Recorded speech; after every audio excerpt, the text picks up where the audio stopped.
नमस्कार. मी भाऊ तोरसेकर. तुम्ही बघत आहात प्रतिपक्ष.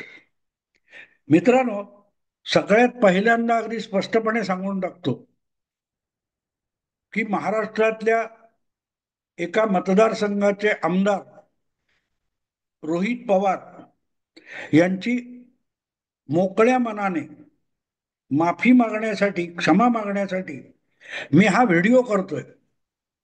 आणि आमदार रोहित पवार यांची मी माफी मागावी यासाठी त्यांनी मला कुठलीही कायदेशीर नोटीस वगैरे पाठवलेली नाही की मी त्यांची बदनामी केली, त्यांचा अपमान केला किंवा अपमानास्पद भाषेमध्ये काहीतरी बोललो, त्यांच्याविषयी खोटी चुकीची माहिती दिली म्हणून त्यांनी माझ्यावर बदनामीचा खटला वगैरे दाखल करण्याची धमकी दिली आणि म्हणून ती कायदेशीर भीती वाटून मी माफी मागतोय असं मानायचं बिलकुल कारण नाही. का तसं काही झालेलं नाही. साधा फोन पण कोणी केलेला नाही त्यांच्यापैकी, किंवा धमकावलेलं नाही, किंवा नोटीस पाठवलेली नाही. मग मी रोहित पवारांची माफी का मागावी? तर त्याचं कारण असं की अगलीकडच्या दोन माझ्या व्हिडिओमध्ये रोहित पवार यांचा उल्लेख आलेला आहे. एक तर सरळ सरळ जरा शेंबूड पुसायला शिका अशा शीर्षकाचा रोहित पवारांच्या नावासकट मी व्हिडिओ टाकला होता. आणि दुसरा, रोहित पवारांचे काका अजित दादा यांनी रोहित पवारांना ज्या कानपिचक्या दिल्या त्याचा आधार घेऊन केलेला व्हिडिओ होता. आणि त्या दोन्ही व्हिडिओमध्ये रोहित पवार यांना मी चांगलंच फैलावर घेतले, अगदी चांगलं फैलावर घेतलं. म्हणजे नॉर्मली अशा वेळेला आपली बदनामी केली वगैरे असे आरोप होतात आणि त्यामुळे पटकन कोणाला वाटेल की मी क्षमा मागणारा व्हिडिओ सुरुवातीलाच क्षमा मागत मागत व्हिडिओ करतोय, तर भाऊला नोटीस आली का, लिगल नोटीस आली का? तर तसं काही नाहीये. पण आपण जेव्हा समोरच्याला त्याची अब्रू काढतो, लाज लज्जा आहे का विचारतो, तेव्हा आपल्यालाही लाज असावी लागते ना. अनेकदा समोरच्या माणसाच्या बेशर्मी समोर आपल्याला शरम वाटायला लागते, अशी परिस्थिती असते ना. तुम्हाला तो प्रसंग आठवतो का? म्हणजे व्हिडिओही त्याचा उपलब्ध आहे आता, फार पूर्वीचा आहे. गावस्कर जेव्हा टेस्ट मॅच खेळायचा आणि त्याच्याबरोबर श्रीकांत नावाचा तुलनेने वयाने तरुण असा एक आघाडीचा फलंदाज होता. आणि इंग्लंडमध्ये एका टेस्ट मॅचचा खेळ चालू असताना एक महिला अक्षरशः उघडी, म्हणजे फक्त कमरेचं वस्त्र अंतर्वस्त्र होतं आणि वरचं अंतर्वस्त्र नव्हतं, अशा परिस्थितीत, अशा उघड्या नागड्या अवस्थेमध्ये धावत धावत क्रिकेटच्या पिच पर्यंत आली होती, धावपट्टीपर्यंत आली होती, खेळपट्टीपर्यंत आली होती. आणि ती श्रीकांतच्या त्या बाजूला आल्यानंतर श्रीकांतची जी तारांबळ उडालेली होती, पण आपण नग्न होऊन विवस्त्रावस्थेमध्ये भर एवढ्या स्टेडियमच्या मैदानावर धावत आलोय, याची त्या बाईला लाज वाटत नव्हती. लाज कोणाला वाटली? तर श्रीकांतला वाटली. आणि तो किस्सा सांगणारा एक व्हिडिओ गावस्करचा उपलब्ध आहे, आताही उपलब्ध आहे. ती बाई कशी धावत आली आणि बिचारा श्रीकांत हा कसा गडबडलेला होता, पण त्या सगळ्या पोलिसांनी त्या बाईला पकडून नेलं आणि मग श्रीकांतनी कशी फटकेबाजी केली हे मिश्किलपणे गावस्कर सांगतो, असा एक व्हिडिओ उपलब्ध आहे. हे मी एवढ्यासाठी सांगतोय मित्रांनो, की जेव्हा समोरचा निर्लज्जपणाचा कळस करतो, म्हणजे लाज लज्जा सगळं कोळून प्यालेले असतात, तेव्हा मग त्यांच्याविषयी बोलणं हे सुद्धा कधी कधी आपल्याला लज्जास्पद वाटायला लागतं की आपण इतकं बोलतोय पण कोडग्या कोडग्या लाज नाही म्हणतात ना. तशी जेव्हा अवस्था होते तेव्हा आपणच कशाला झक मारली असं वाटायला लागतं. आणि त्या अर्थाने मी रोहित पवार यांची क्षमा मागतोय की तुम्हाला लाज नसेल पण तुमच्यासारख्या बेशरम आणि निलाजऱ्या लोकांच्या विषयी मला बोलावं लागतं, याची मला लाज वाटते. आणि त्या निमित्ताने हा एक क्षमा याचनेचा व्हिडिओ मी करतोय. आणि त्याचं कारण असं की माझी एक चूक झाली. रोहित पवार यांच्यावर असली मल्लीनाथी करताना किंवा भाष्य करताना, रोहित पवार हे कुठून आलेत, कुठच्या वारशातून आलेत, कुठच्या परिवारातून आलेत, त्यांची ख्याती काय आहे, तो कोणाचा वारसा घेऊन ते राजकारण करतात किंवा सार्वजनिक जीवनात जगतात, हे लक्षात असून सुद्धा जर मी अशी आगळीक केलेली असेल आणि रोहित पवारांना चार खडे बोल ऐकवण्याचा प्रयत्न केला असेल, तर ती माझी पण चूक आहे, मान्य करायला लागतं. कारण रोहित पवार हे आजोबा शरद पवारांच्या कृपेने राजकारणात आले. आणि लाज लज्जा, काय म्हणाल शरम, हे सगळं कोळून प्यालेलं अर्क म्हणजे काय, तर शरद पवार आहेत. दादांत खोटं बोलायचं आणि पकडायची वेळ आली की निसटून पळून जायचं, यासाठी ज्यांची गेली 5-6 दशकं ओळख आहे महाराष्ट्रामध्ये, ते व्यक्तिमत्व म्हणजे शरद पवार आहे. म्हणजे लाज लज्जा सुद्धा ज्यांच्या समोर शर्मेने मान खाली घालते, असं व्यक्तिमत्व म्हणजे शरद पवार आहे.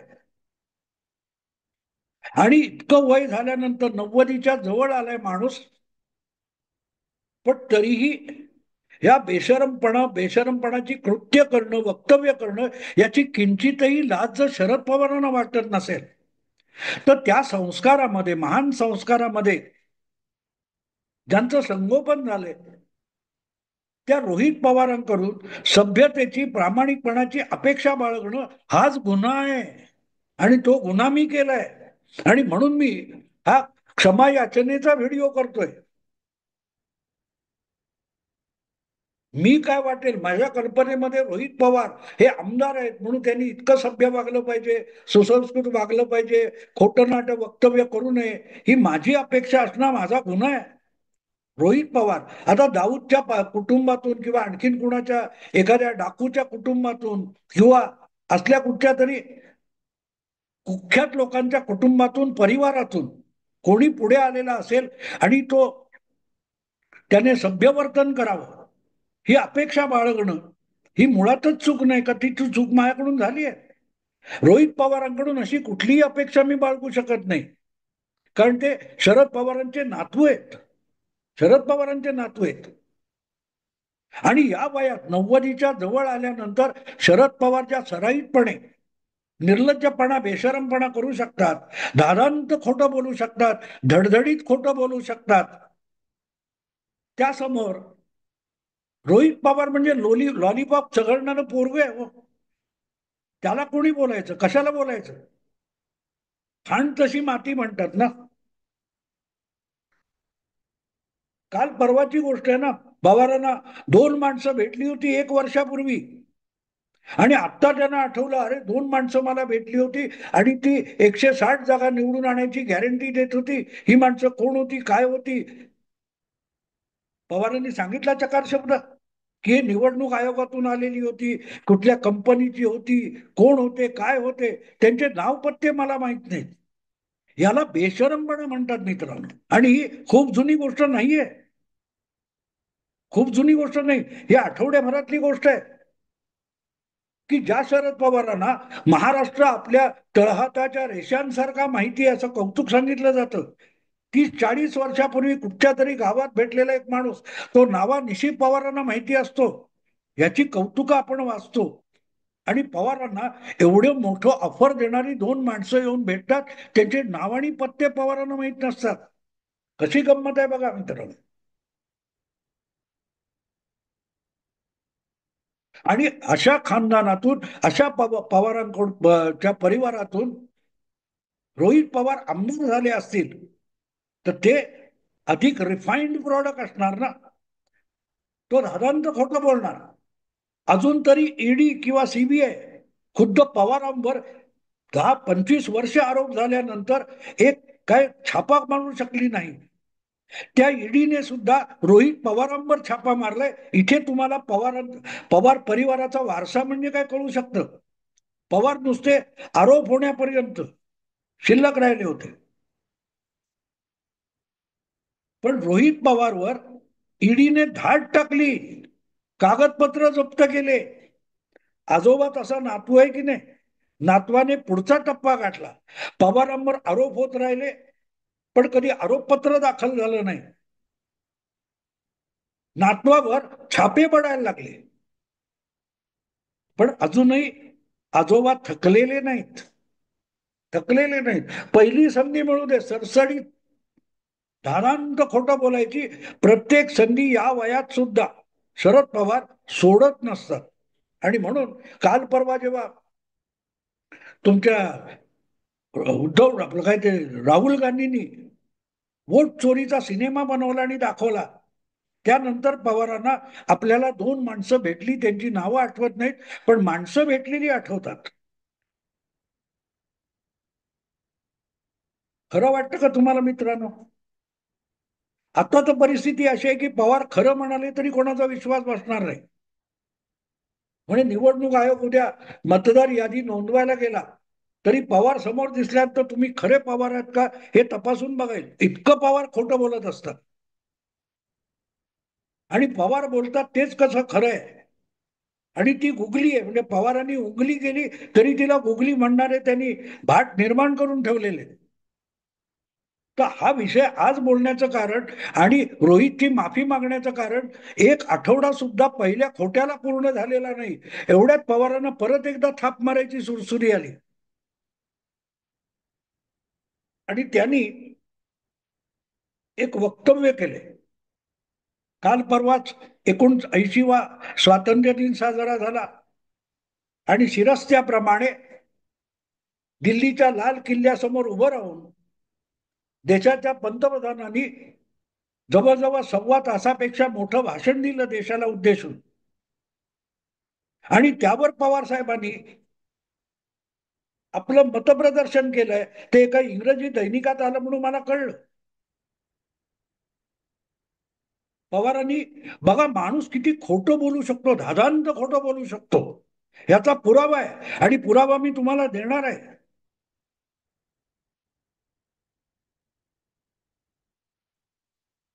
मोदींनी आपल्या भाषणामध्ये देशाचे पहिले पंतप्रधान जवाहरलाल नेहरू यांचं नाव घेतलं नाही, याबद्दल शरद पवारांनी एका समारंभात नाराजी व्यक्त केली.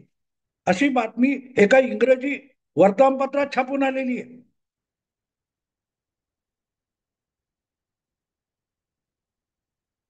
आपण सगळं भाषण ऐकलं, पण आपल्याला निराशा आली, कारण पंतप्रधानाने नेहरूंचं नाव घेतलं नाही, पंडित नेहरूंचं, जवाहरलाल नेहरूंचं नाव घेतलं नाही, जे देशाचे भाग्यविधाते होते आणि देशाचे पहिले पंतप्रधान होते, त्यांचं नाव घेतलं नाही.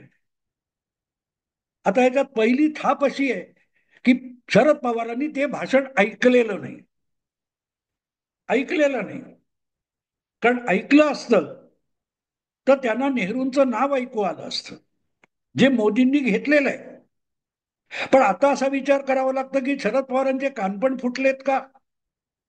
कारण जे मी ऐकू शकतो, घरी बसून ऐकू शकतो, टीव्ही चॅनेलवर ऐकू शकतो, आणि आता सुद्धा जो पंतप्रधानांच्या भाषणाचा, संपूर्ण भाषणाचा, कार्यक्रमाचा व्हिडिओ उपलब्ध आहे, त्याच्यात सुद्धा जे पंडित नेहरू असं नाव ऐकू येतं, ते शरद पवारांना ऐकू येत नसेल, याचा अर्थ सरळ आहे, शरद पवारांचे कान बहिरे झालेले, ज्याला साध्या मराठीमध्ये कान फुटले असं पण म्हणतात. कारण पहिल्या मुद्दाम तुम्हाला शक्य झालं तर बघा ते भाषण काढून, त्याच्यामध्ये साधारण 3 ते 4 मिनिटात, पहिल्या 3 ते 4 मिनिटामध्ये नरेंद्र मोदींनी नेहरू, राजेंद्र प्रसाद, पंडित नेहरू, राजेंद्र प्रसाद, सर्वपल्ली राधाकृष्णन अशी एकामागून एक देशाच्या स्वातंत्र्याच्या काळात सत्तेत असलेल्या लोकांची नावं घेतलेली आहेत. आणि मला वाटतं दुसरंच नाव नेहरूंचं आहे. पहिलं राजेंद्र प्रसाद होतं, ते राष्ट्रपती होते, आणि दुसरे पंडित नेहरू असं म्हटलेत. मग पवारांना काय ऐकू आलं नाही? ऐकायचं नव्हतं. ऐकायचं नव्हतं, आणि ऐकलं असलं तरी धादांचं खोटं बोलून टाकायचं. कुठे सगळे जाऊन व्हिडिओ चेक करणार आहेत, बोलून टाका. गेटवे जवळ मृत्यूनंतर महात्मा फुले 20 वर्षांनी पंचम जॉर्ज समोर उभे राहिले, इतकं धादांचं खोटं पवार बोलतात. कारण त्यांना फुले पण माहिती नसतात. आपल्या गरजेपुरतं फुलेंचं नाव घे, बाळासाहेबांचं नाव घे, ठाकरेंचं नाव घे, कोणाचंही नाव घे, आपली पोळी पिकली पाहिजे, आपल्या पोळीवर तूप ओढून घ्यायचे. मुद्दाम मित्रांनो, तुम्हाला शक्य असेल तर सगळं मोदींचं भाषण ऐकण्याची गरज नाही. पंतप्रधानांचं परवाचं स्वातंत्र्य दिनाचं भाषण लावा, नुसतं 5 मिनिटामध्ये तुमचं काय असेल ते शंका निरसन होईल की नेहरूंचं नाव त्यांनी घेतलंय की नाही पंतप्रधानांनी. आणि घेतलं असेल तर मग मी जे शब्द भयंकर ओरखाडे काढणारे की कान फुटलेत असं मी म्हणतोय, त्याची खातरजमा तुम्हाला होईल. की जे आज सुद्धा रेकॉर्ड झालंय, ऐकता येतं, ते शरद पवारांना ऐकताना का ऐकू आलं नाही.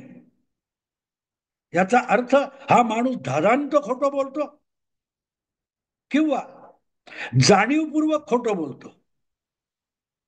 आणि एक तर त्यांनी भाषण ऐकलेलं नाही, किंवा भाषण ऐकलं तर त्यांचे कान बिघडलेले आहेत. दोन पैकी एक सत्य आहे. आणि मग जेव्हा अशा पवार परिवारातला माणूस पुढच्या तिसऱ्या चौथ्या पिढीतला बेशरमपणा करत असेल तर चूक माझी आहे. त्याच्याकडून सभ्य सुसंस्कृत वर्तनाची अपेक्षा करणं ही माझी चूक ठरते. म्हणजे कधी कधी मला म्हणजे कळत नाही, डोकं इरिटेट व्हायला होतं मित्रांनो, की या वयात 90ला आल्यानंतर माणूस इतका धादांत बेशरमपणा करू शकतो. विषय काहीतरी तो उल्हास पवार, हे पवारांपेक्षा थोडे वयाने कमी पण पवारांचे समकालीन राजकारणी आहेत. आणि त्यांच्या 81व्या वाढदिवसानिमित्त जो समारंभ होता, त्या समारंभात पवार साहेब बोलत होते, अशी ती इंग्रजी वर्तमानपत्रातली बातमी आहे. आणि मी जे मुद्दाम इथे हेडिंग दिलेलं आहे, वाढदिवसाचा उल्हास त्यात घुसला फाल्गुन मास. कारण आपल्याकडे ती एक काय म्हणतात तुम्ही उक्ती आहे, आधीच उल्हास त्यात फाल्गुन मास. म्हणजे आधीच बारगळलेला कोणतरी असतो, तो आणखीनच बारगळला की त्याला म्हणतात आधीच उल्हास त्यात फाल्गुन मास. तर उल्हास पवार नावाचे जे काँग्रेस नेते आहेत, अत्यंत शिस्तबद्ध व्रतस्थ राहिलेले, त्यांचा 81 वाढदिवस होता. आणि त्यामध्ये शरद पवार आलेले असताना आपल्या भाषणात त्यांनी हे सांगितलं की पंतप्रधानांनी नेहरूंचं नाव घेतलं नाही. म्हणजे खोटं बोल. आता हे एवढं गवगवा करण्याची काही गरज नाही, पण बारीक सारीक गोष्टीत पण खोटंच बोलायचं, जाणीवपूर्वक खोटं बोलायचं, दादांत खोटं बोलायचं, लोकांमध्ये भ्रम निर्माण करायचा. याचा अट्टहास या वयात तरी किती आहे. ज्या वयामध्ये ईश्वराचं नाव घेऊन मोक्षापळत जाण्यासाठी लोक भजन करतात, तर हा माणूस आजही जिथे मिळेल तिथे तिथे खोटेपणा करत असतो. एक प्रकारची तपस्या आहे. इतकं 60-70 वर्ष सतत खोटं बोलत राहणं, खोटं करत राहणं, दुसऱ्यांच्या आयुष्याची नासाडी करणं, दुसऱ्यांच्या राजकारणाची, पक्षाची, संघटनांची नासाडी करणं, दगाबाजी करणं, ही एक तपस्या आहे. अगदी रावण वगैरे, कोण कंस वगैरे असतील, त्यांना सुद्धा लाजवेल अशी ही पवारांची तपस्या आहे. आणि म्हणून अशा आजोबाचा नातू सभ्य वागला नाही, खरं बोलला नाही किंवा बेताल बोलला, यासाठी मी जर रोहित पवारांना दोष दिला असेल तर चूक माझी आहे, रोहित पवारांची नाही. कारण रोहित पवार जो वारसा घेऊन आले, त्याच्यावर ते अधिकाधिक चुकीच्या आणि गैरलागू आणि बेकायदा गोष्टी कशा करतील ही अपेक्षा करता येते. प्रामाणिक वागण्याची अपेक्षा रोहित पवारांकडून करता येत नाही. आणि म्हणून मी सुरुवातीला माफी मागितली, म्हणून मी माफी मागितली. आणि मीच कशाला, परवा दुसरा व्हिडिओ मी केला ना, अजितदादांनी कान फटलं रोहितला आगाऊपणे बोलण्याबद्दल. पण चूक माझी आहे आणि त्यासाठी आणि उल्हास पवारांची आठवण एक सांगायला पाहिजे. एका चॅनेलवर बोलताना मी ते वारंवार रेफर पण करतो. उल्हास पवारांनी एक यशवंतरावांची आठवण सांगितली की एका काँग्रेसच्या शिबिरामध्ये त्या काळामध्ये यशवंतरावांनी कार्यकर्त्यांना मार्गदर्शन केलं होतं. बाबांनो, राजकारणामध्ये सार्वजनिक जीवनामध्ये काय बोलू नये एवढं कळलं पाहिजे. बोलता नाही आलं चालेल, पण जेव्हा बोलाल तेव्हा काय बोलू नये लक्षात ठेवा. आणि नेमकी तेवढीच गोष्ट उल्हास पवारांच्याच वाढदिवसानिमित्त बोलताना शरद पवारांना पाळता येत नाही. यापेक्षा मोठा विरोधाभास आणि विकृती काय हवी मित्रांनो. असो, आत्ता थांबतो. आवडलं लाईक करा, शेअर करा आणि प्रतिपक्षाला सबस्क्राईब करा. नमस्कार.